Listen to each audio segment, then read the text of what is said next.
네, 안녕하세요. 우리 지난 시간까지 1장, 2장, 3장까지 함께 알아보았고 오늘은 4, 5, 6, 7장은 잠시 후에 진행하도록 하고 오늘은 먼저 8장 먼저 진행하도록 하겠습니다. 이제 유치원에서 많이 적응을 했지요.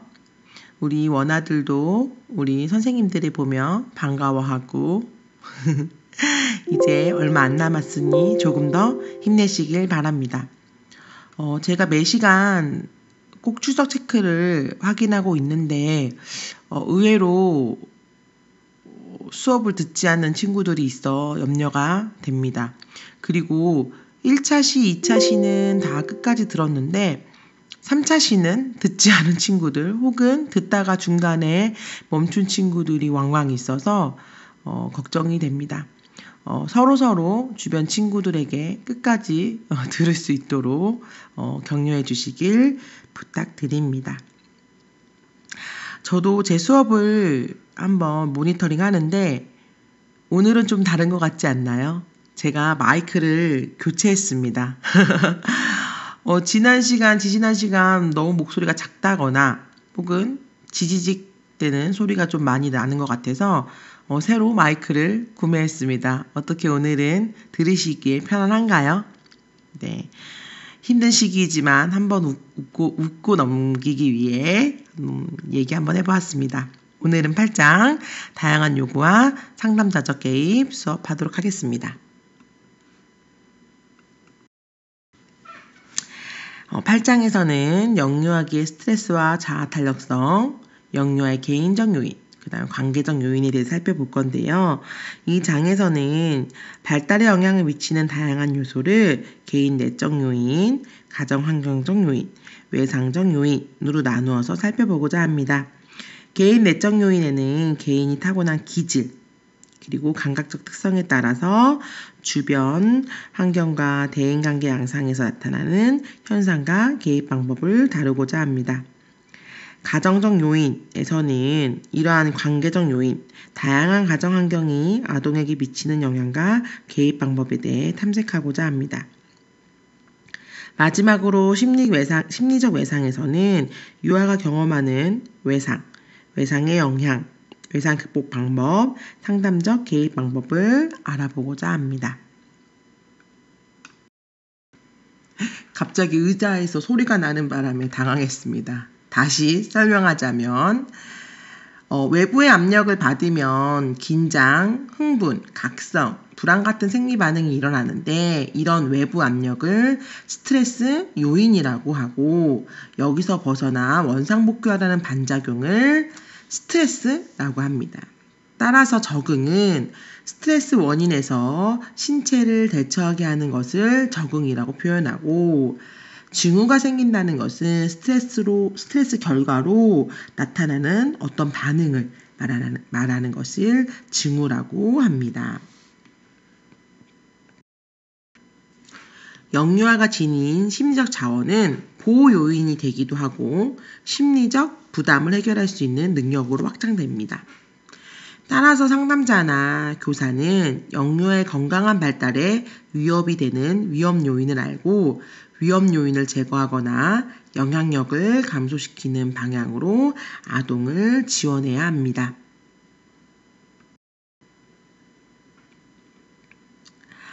다음은 자아 탄력성입니다. 자신이 겪는 위기에서 원래 상태로 복귀할 수 있는 힘을 자아 탄력성이라고 합니다. 지금 우리에게도 너무나 필요한 게 자아 탄력성이지요. 자아 탄력성은 변화하는 상황적 요구들이나 스트레스 상황에 처했을 때 유연하게 반응하는 경향성이고 정서를 편안하게 유지해주는 힘입니다. 좁은 의미로는 개인의 감정을 조절하고 상황과 환경적 수반성을 변화시키는 적응적 차원입니다. 넓은 의미에서는 내적, 외적 스트레스에 대해 유연하고 융통성 있게 적응하려는 의미도 가지고 있습니다. 자아 탄력성이 있는 아동은 첫째, 안정성이 있는 성격으로 의심이나 불안이 적습니다. 둘째, 융통성을 가지고 다양한 문제와 스트레스에 통합적으로 대처합니다. 셋째, 자기 수용과 자기 확신에서 나오는 자신감이 있습니다. 넷째, 창의적이고 새로움을 추구하고 능동적인 참여로 적응을 잘합니다. 다섯째, 적절한 자기 표현으로 건강한 또래 관계를 경험합니다. 마지막으로 아이디어가 풍부하고 인지적으로 유능합니다. 두 번째는 영유아의 개인적 요인에서 기질입니다. 기질은 선천적으로 타고나고 자극에 반응하는 개인의 독특한 특성입니다. 기질은 자극에 대한 반응성과 자기주도 양상으로 나타납니다. 성격 형성, 대인관계, 생활 적응과 상호작용하면서 개인의 특성으로 발휘됩니다.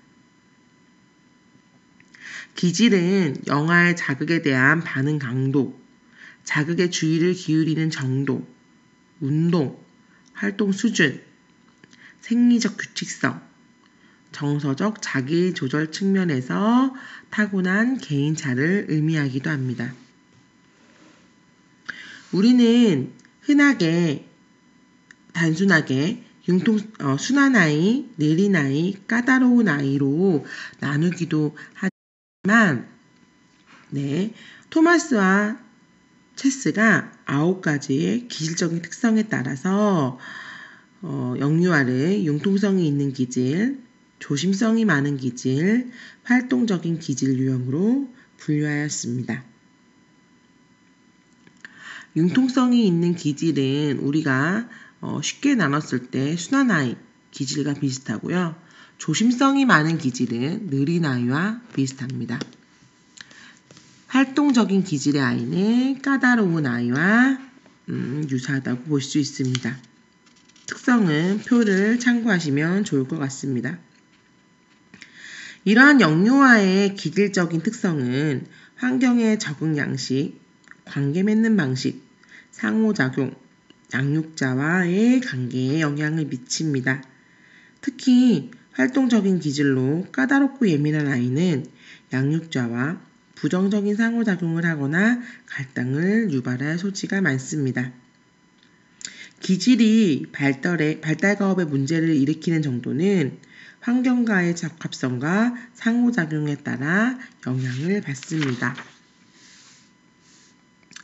양육자는 영유아의 반응 양상에 따라 대응하지만 자녀의 행동을 이해하지 못할 경우에 양육 과정에서 지속적인 갈등이 발생하게 됩니다.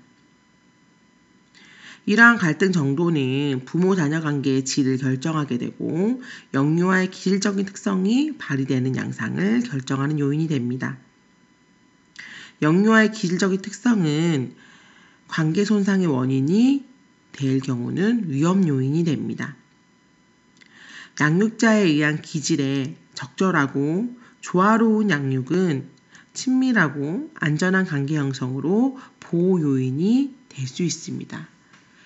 중요한 건 그 영유아가 가지고 있는 고유의 기질도 중요하지만 이 기질과 부모와의 상호작용, 관계 맺는 양식, 그리고 이러한 양육자와의 관계로 인해서 이러한 기질이 위험 요인이 될 수도 있고 혹은 보호 요인이 될 수 있기 때문에 이거는 그 영유아의 기질뿐만 아니라 부모와의 조화, 그러한 것들을 굉장히 중요하다고 볼 수 있습니다.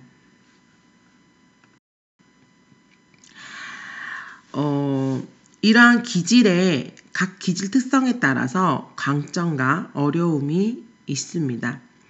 이제 긍정적인 정서의 강점은 상호작용이 즐겁고 굉장히 사교적이고 사회적인 장점이 있는 반면 이제 어려움으로는 모든 상황을 너무 쉽게 신뢰하고 낯선 이에게 잘 접근한다는 어려움이 있습니다.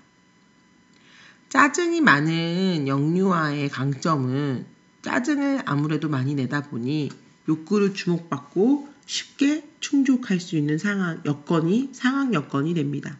반면 사회적 상호작용과 공감 능력이 어렵겠죠. 그리고 의사소통에 어쨌든 적절하지 않은 표현이기 때문에 이러한 것들을 의사소통에 적절한 표현을 익혀야 하는 어려움이 있습니다. 높은 주의 집중력, 그리고 이러한 주의 집중이 지속되는 영유아의 기질적 특성은 오랜 시간 한 활동에 집중하기 때문에 강점이 있지만 또 반면 다양한 환경을 탐색하기에는 어려움이 있습니다. 그렇기 때문에 다양한 환경을 탐색할 수 있도록 격려해줘야 됩니다. 그리고 관심과 과제를 직접 해결하고 시도할 수 있게 격려해줘야 됩니다. 예측 가능한 행동 유형, 그러니까 예측이 이 아이에게 늘 일어날 수 있는 행동들만 하는 영유아의 강점은 일상을 즐기고 배우고 따르기 쉽습니다. 근데 반면 이 영유아가 예측하지 못한 상황을 만날 경우에는 이러한 두려움과 외부의 도움을 필요로 한다는 어려움이 있습니다. 그래서 각 기질은 좋다 나쁘다가 아니라 이 기질에 따라서 강점이 있고 또 강점이 있는 반면 어려움이 있다라는 것을 염두에 두고 우리 반에 너무 에너지가 많은 높은 활동성이 있는 유아가 있다면 이 유아는 지휘 집중이 왜 이렇게 짧은 거야? 왜 이렇게 자꾸 충동적인 거야? 자꾸 다치게, 자꾸 나를 왜 자꾸 신경 쓰이게 하는 거야?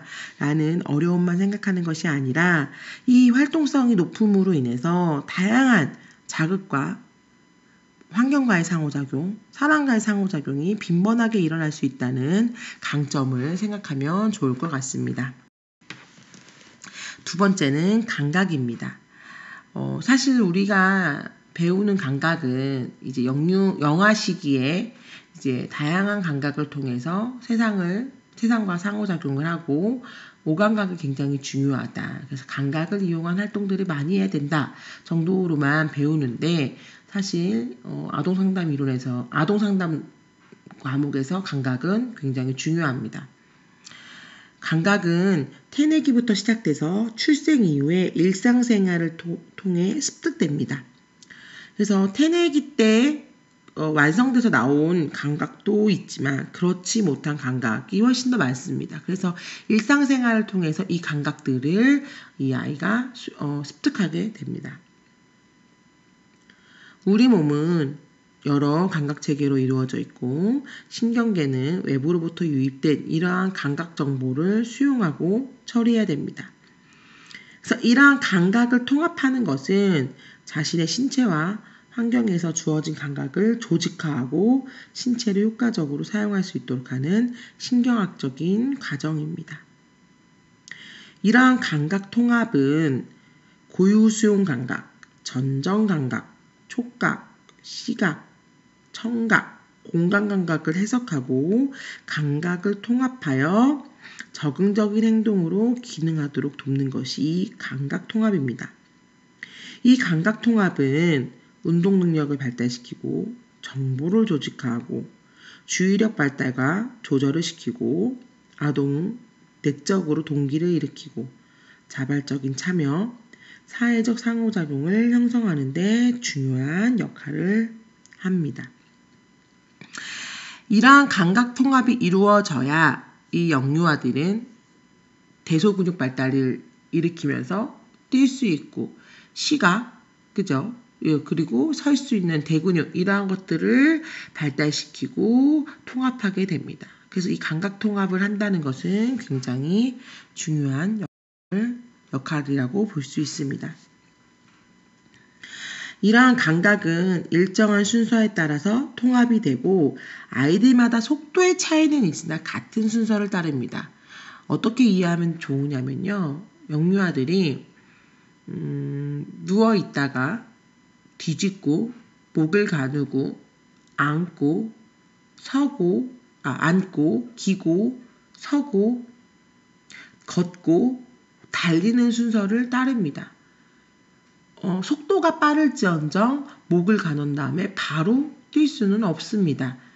다만 중간에 서고 걷기에 시간이 짧게 느껴져서 그 단계를 건너뛴 것처럼 보일 수는 있지만 반드시 그 순서는 따른다라고 볼 수 있습니다. 이 감각통합의 가장 중요한 시기가 언제냐? 4세에서 6세입니다. 그래서 우리가 교육하고 있는 이 시기의 아이들이 감각통합의 가장 중요한 시기고 이때만이 중재가 가능합니다. 수업 시간에 보여드린 것처럼 그래서 감각통합 치료실, 감통이라고 우리가 표현하는데 감각통합 치료실에 그러한 다양한 감각을 통합할 수 있는 기구들이 설치되어 있고 이 유아 시기 아이들이 그러한 감각통합 치료를 받는 친구들이 있는 것입니다. 이 7, 8세가 되면 감각통합이 성인 수준으로 도달하게 됩니다. 감각 처리와 감각 통합의 양상은 개인차가 있으나 대체로 학령기가 되면 안정되고 일정 수준에 도달하게 됩니다. 그러나 감각 통합에 어려움이 있는 영유아는 조기에 발견하고 중재하면 발달 지연, 문제 행동, 주의력과 조절 문제, 불균형한 운동 발달, 낮은 자기 효능감 등을 해결하는 데 도움이 되기 때문에 조기 발견해서 중재하는 것이 중요하다고 볼 수 있습니다. 영유아의 감각 발달 단계를 살펴보면 첫 번째 1차적인 감각 단계로 생후 2개월까지입니다. 이때는 촉각, 많이 엄마와 스킨십을 하면서 촉각이 발달할 것이고 전정 감각, 균형과 움직임, 그리고 고유 수용성 감각, 신체의 위치, 그다음에 청각이 발달하는 시기입니다. 두 번째는 감각 운동 기초 단계입니다.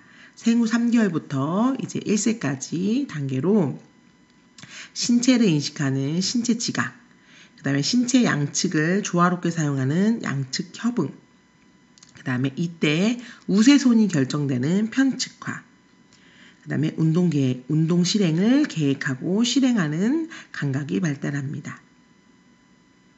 세 번째는 지각 운동 단계로 1세부터 3세까지 해당됩니다. 이때는 시지각이 발달되고 눈과 손의 협응력, 연필 잡기, 쓰기, 그다음 시각과 운동이 통합되고 목적 있는 행동이 발달됩니다. 네 번째는 학습활동 인지 단계로 3세 이후부터 6세까지 사회성이 발달하고 학습기술, 복잡한 운동기술, 주의력의 조절, 조직화된 행동, 자긍심, 자기조절, 신체와 뇌의 특성화가 발달하는 시기입니다. 이러한 감각 기능들에 대해서 조금 더 구체적으로 살펴보도록 하겠습니다. 전정 감각, 고유 수용 감각, 굉장히 중요한 개념입니다. 이 전정 감각과 고유 수용 감각은 무의식적으로 느끼는 감각 중 하나입니다. 첫 번째 전정 감각은 신체가 받는 중력과 물리적인 세계와 관계를 형성해주는 통합체계로 신경계를 효율적으로 통합하는 데 기초가 됩니다. 전정 감각은 뇌의 전정액과 소뇌에서 처리되어 척수와 뇌관으로 보내지고 뇌관에서 대뇌피질로 보내지는 자극은 다른 자극과 함께 사용합니다. 전정 감각이 발달해야 안정적인 자세를 유지하고 중력의 반작용으로 균형 잡기가 가능하고 운동 감각, 위치 감각, 공간 지각, 방향 감각을 갖게 됩니다. 이러한 전정 감각이 발달해야 우리가 중력의 반작용으로 올바르게 서 있을 수가 있고 이러한 전정 감각이 발달된 친구들은 다양한 달리기라든지 우리가 똑바로 걷는다든지 이러한 활동을 할 수 있는 것입니다. 두 번째는 고유 수용 감각입니다. 근육, 관절, 인대와 뼈의 수용기로부터 근육의 수축과 이완의 원인이 되는 감각 정보를 의미하고 무의식적인 정보를 중추신경으로 보내는 역할을 합니다. 이 고유수용 감각은 신체의 공간적 움직임에 대한 감각으로 신체 감각이라고 합니다. 고유수용 감각은 움직임에 대한 정보를 통해 자세를 조절하고 운동 협응 및 운동 계획을 실행할 수 있습니다. 전정 감각은 다른 감각과 통합하면서 신체 기능을 더 발달시키고, 이 전정 감각과 고유수용 감각의 통합은 아동이 중력 안정감을 가지고 적절한 근긴장도를 유지하고 안구 운동 및 자세를 조절하고 균형 능력을 발달하게 합니다. 따라서 이러한 전정 감각과 고유수용 감각이 또 이러한 각각의 감각이 통합되면서 이 아동이 다양한 안정감을 가지고 균형 능력을 발달시킬 수 있는 것입니다. 세 번째는 촉각입니다. 촉각은 태아기 자궁 내에서 최초로 발달하는 신경체계입니다. 시각과 청각 자극이 발달하기 시작할 때 효과적인 기능을 합니다. 촉각계는 보호계와 변별계로 나눠집니다. 보호계는 외상이나 해로운 자극으로부터 신체를 지키고 스스로 경계하는 체계를 만듭니다. 변별계는 몸의 접촉 부위, 정도, 몸과 접촉하는 물체의 크기, 모양, 온도, 질감 등에 대한 정보를 알도록 합니다. 촉각 자극은 외부 자극에 대한 신체 인식과 그에 대한 반응을 계획하고 시각적인 정보를 통한 촉각에 대한 반응을 예측하게 합니다. 촉각은 신체 감각과 정서를 연결시키면서 접촉에 대한 정서 반응과 사회성 발달에 중요한 역할을 합니다. 그래서 어려움이 있는 친구들 중에 굉장히 잘 다치는 친구들이 있습니다. 스스로 몸을 보호하고 하는 이러한 변별계, 보호계의 촉각계가 제대로 통합되지 않고 발달이 어려운 친구들은 다른 친구들보다 쉽게 다치고 위험한 것이 있는데 잘 피하지 못하고 하는 것들이 이러한 감각, 촉각의 어려움일 수도 있다는 것을 염두에 두면 좋을 것 같습니다. 네 번째는 시각입니다. 시각 자극에 직접 반응하는 광반사는 시각 중추의 조절을 받고 이 부분은 다른 감각 자극에서 투입된 정보를 통합합니다. 뇌관에서 보낸 시각 정보는 다른 감각 정보와 통합되어 주변 환경이나 사물을 인식하고 위치를 알게 됩니다. 시각 자극은 운동 감각을 통합하여 공간과 형태를 지각하고 동작의 크기와 방향을 결정하게 됩니다. 고유수용 감각과 전정 감각, 시각이 통합되어 대상의 크기를 지각하고 이동과 움직임을 결정하고 신체 균형을 유지하면서 과제를 수행하거나 놀이기구를 즐기게 됩니다. 이러한 촉각은 저희가 쉽게 생각하면 살로서 발달되는 감각이고, 시각은 눈으로 발달되는 감각이겠죠. 다음은 청각입니다. 귀 안쪽에 내이에 있는 전정 수용기에서 와우라는 달팽이 모양의 청각 수용기가 있는데, 이를 자극하여 청각신경을 통해 뇌간의 청각 중추의 자극에 대한 정보를 보내게 됩니다. 청각은 청각 자극뿐만 아니라 자세나 운동에도 영향을 미쳐서 촉각, 전정 감각, 고유수용 감각들이 뇌간에서 통합됩니다. 청각 정보는 뇌의 다른 감각 정보를 통합하면서 소리를 정교화하고 의미를 언어로 변화시켜 듣고 이해하고 해석하게 됩니다. 청각 정보는 언어와 연결되어 말하기를 위한 의미 생성과 구강 운동과 연결되어 있습니다. 따라서 청각과 다른 감각의 통합은 말하기나 언어 문제를 지닌 유아의 경우 읽기 능력이나 말하기 능력을 촉진하는 데 도움이 됩니다.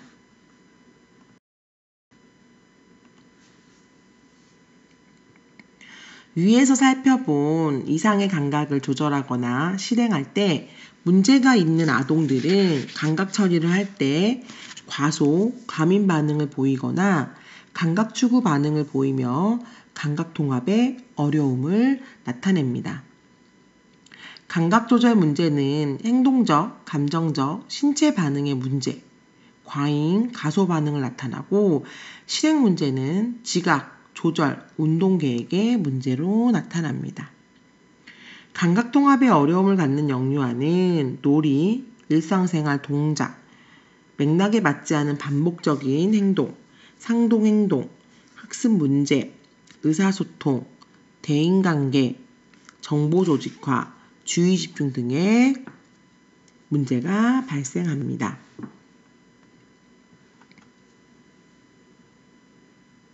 또한 이들은 학습장애, 주의력 결핍 과잉행동장애, 자폐 스펙트럼 장애, 전반적 발달장애, 의사소통장애, 직접장애, 내성마비, 감각처리와 조직화의 문제로 인한 행동 문제를 가지게 되기도 합니다.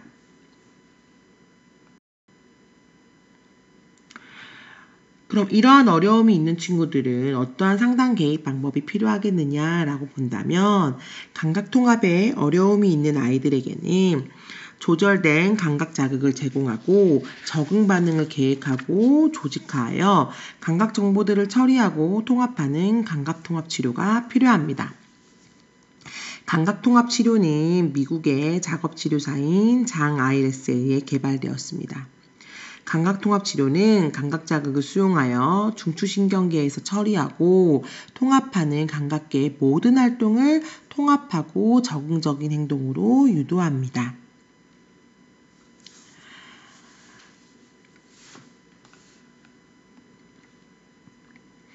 개인은 감각 자극을 수용하고 반응하면서 관련 감각기관이 반응하고 연합하여 감각을 조절하고 자세를 변형시키고 운동을 계획하여 실행 기능을 중지시키는 중재 방법입니다.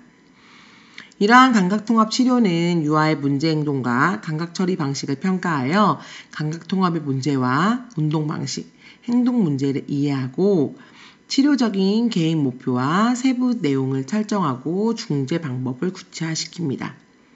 치료적인 계획 방법은 놀이를 활용하여 복합적인 감각 경험을 제공하는 것입니다.